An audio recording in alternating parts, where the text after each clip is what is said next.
What's up you guys, Eric here, welcome back to the channel. So today's video is actually not going to be about me. I'm just here to kind of introduce you guys to a new member who is going to be joining the channel with his own series of videos, and his name is Aaron Parker. So just as a quick background to Aaron, he has an FD RX-7, and I think there's a little bit of an RX-7 connection here with his channel. But anyway, his RX-7 started out as a street car like most do, but in most recent years he's dived heavily into the drift world, and he's converted this RX-7 into like this dedicated tracked out just drift car only, which is extremely cool. It's pink,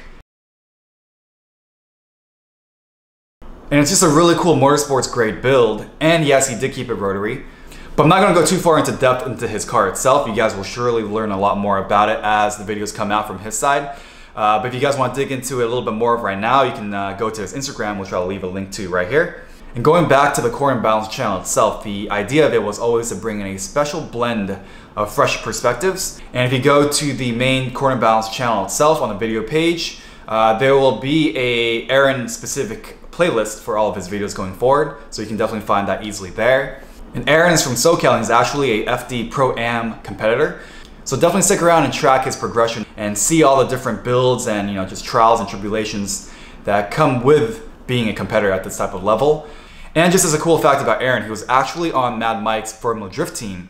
I think he was actually a crew member on the previous season. So I think you guys are going to really enjoy the type of content that Aaron is going to bring, because he's really knee deep in the industry itself. And of course, Core and Balance itself is all about cars and stuff. So getting somebody who's really in it and living that type of game, that's cool for sure. So you don't really get that all the time. So definitely stay tuned for Aaron's videos. And enough of me talking, so let's actually jump to his first episode now. And as always, leave comments, leave suggestions, and we will all definitely read it. So enjoy. The car for first FIA drift event.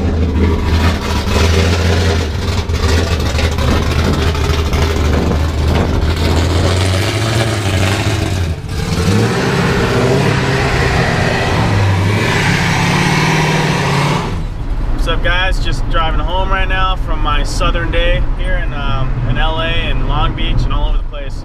Odie and myself went down to Long Beach to load up the Genesis Coupe for the FIA event that's going to be in Japan that I get to go to. So to be a part of the first ever FIA drift event is awesome, especially it being in Japan.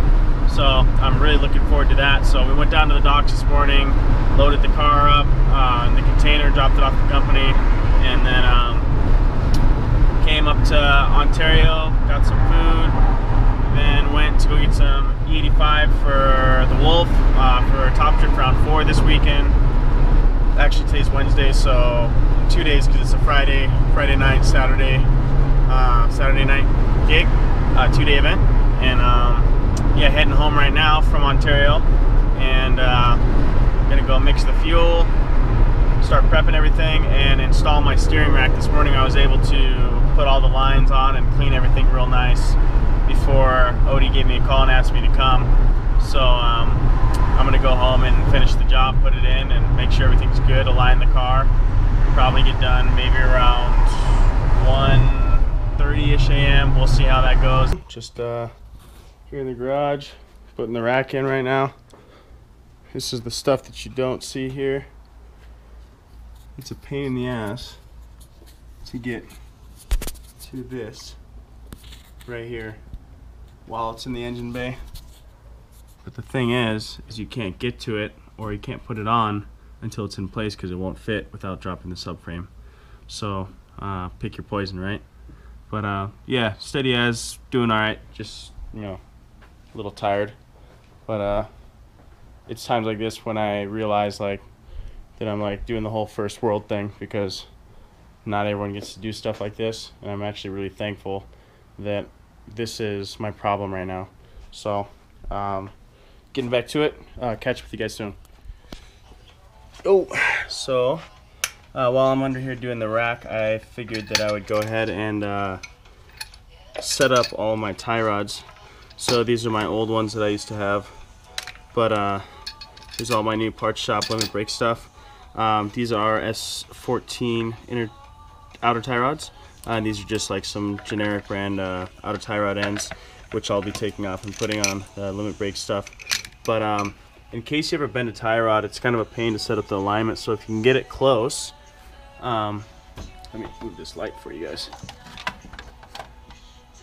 If you can get it close to being the same length, then the swap will go much faster, especially if you're at the track. So that's what I'm doing right now.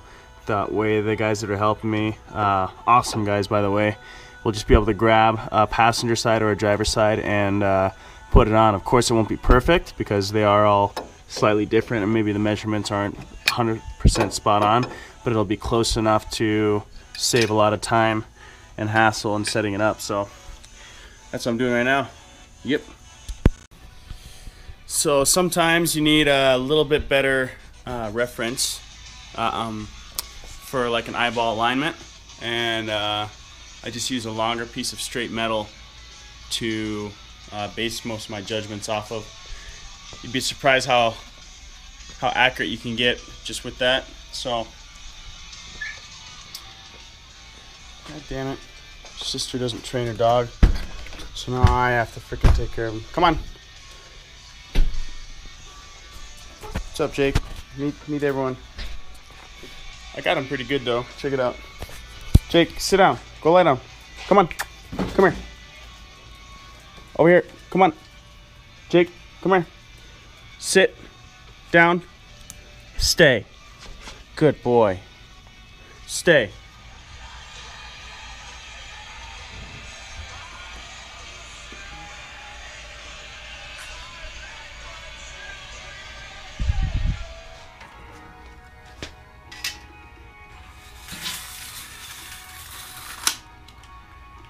Yeah.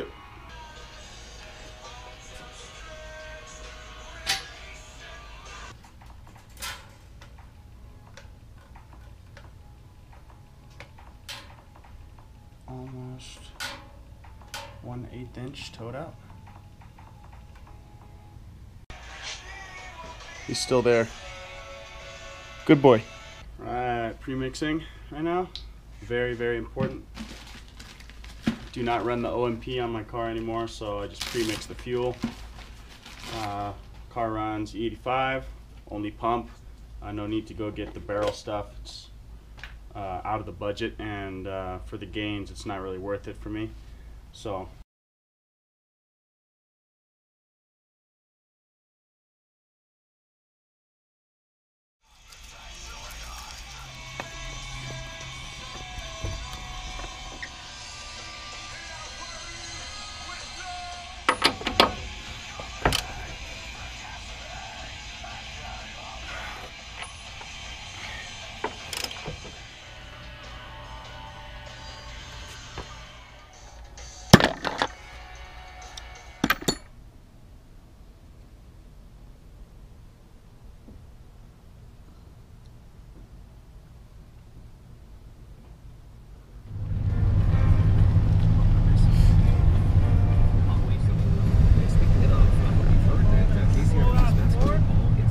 This being the last round of Top Drift Round 4 is pretty cool because although I'm disappointed to not be in the points race for Formula Drift license, even if I did have my license, I wouldn't be ready. So I build up as much as I can to make the transition between Pro-Am and Pro 2 less hard, and you know, that's just going to take time. So I'm not too disappointed, because I know that the driving experience is going to be priceless down here. So if I can just keep driving, then eventually it'll pop, you know, like something will just snap inside and I'll just get it. So a lot of people are missing that crucial driving experience even when they do get their licenses through whichever Pro-Am series in the country and our world. So when they get to Pro 2, they don't have it, and then, you know, they build these extensive cars, which are awesome because we all love the cars.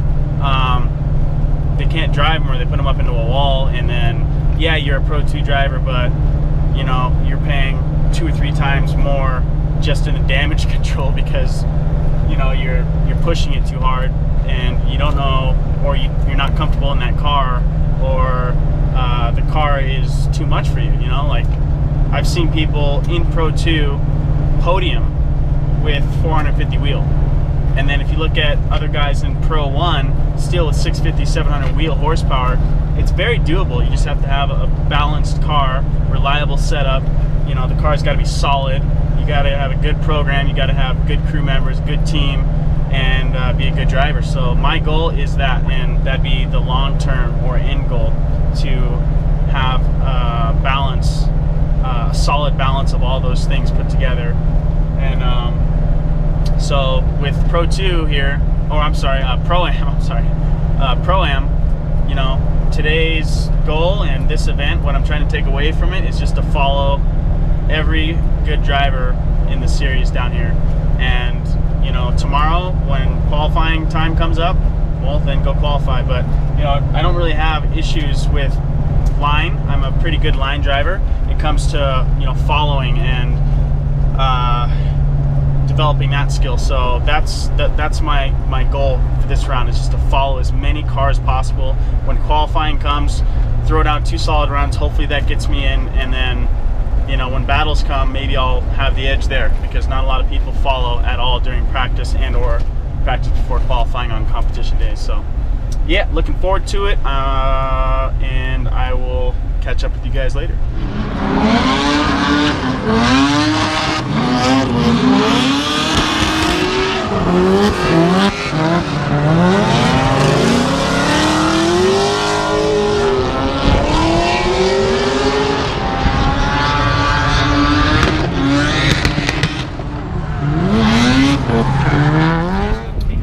So we're just changed some camber plates on the top upper arm, just because there's a little bit of traction there.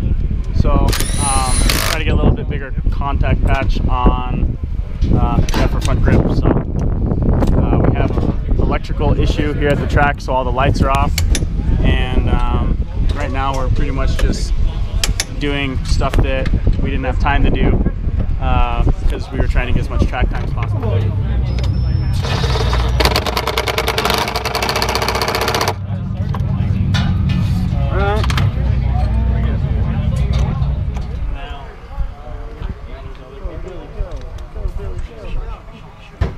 NASCAR training. One day I can live my dream as a...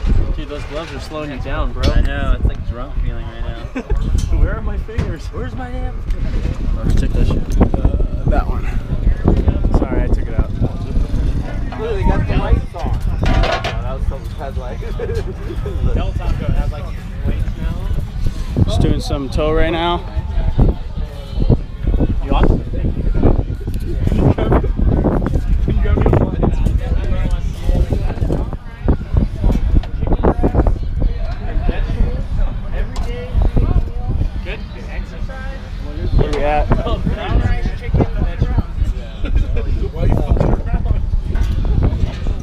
Okay, so we'll just back it out a little bit. Yeah, you're like 79 in the rear, you're like 78 and like 7/8 in the front. Okay. Back it off. What are you trying to do? Like 8" out? Yeah. Or actually, let's do a little bit more. Let's do like... So we'll do like a quarter turn on each one? Yeah. Let's see where that puts us.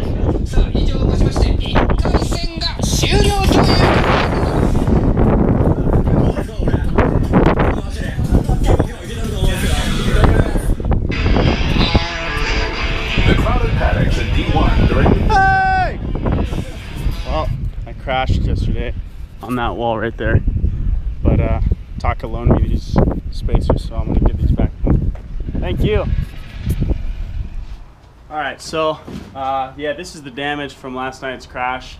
What happened on initiation is it was a very slow initiation, and you know, with oval courses, I think a lot of other drivers would agree with me that you really want to make sure that you're fully committed on entry. And following the car that I did, I was used to earlier on in the day following other cars, just leading up, like foot flat first, shift into second. I have a very long gear, so I would initiate at the top of second gear and just use second the whole course, because it's not a super fast course. It just requires a lot of commitment on entry. So again, what had happened was I initiated, I was very low in the RPMs, went to clutch kick, and by that time it was already too late. The car had already gripped up. I'm set up pretty grippy right now, a lot of grip dialed into the car. and pretty much at that point it was, even if I had turned the wheel or tried to screw up speed, I would have just clutch kicked into the wall pretty much. So I just let go of the wheel and hit the wall straight on. This corner hit first. Luckily I didn't do too much frame damage, but as you can see, the coilover had bent. Coilover's bent, front upper control arm's bent, buckled here at the end, which is actually good. At first I thought that it messed up the mount to the frame, but it's actually okay. Tie rod is bent, lower A-arm is actually okay, and my subframe is messed up, so I have a new subframe coming, and I'll have that replaced pretty soon here. Ended my event early. Luckily, I was able to get a bunch of follows, like 8 or 9 follows versus just other drivers, and that was my whole goal for this event. Leads, I'm okay with line. It's just, getting that tandem experience is very important, especially at this level. So, yeah, get the car buttoned up. The event's actually still going on. I just came home to get the car up, fully assess everything so that I can get a head start on the next event, which is in 2 weeks. I think it's Milton's event at Grange, so I'll be there, slide or die. And yeah, come on out, come check it out. I'm actually gonna head back out to the event tonight, root on my boys Sean and Tim Cobb and Noah. So yeah, it'll be a good time. Peace out, guys.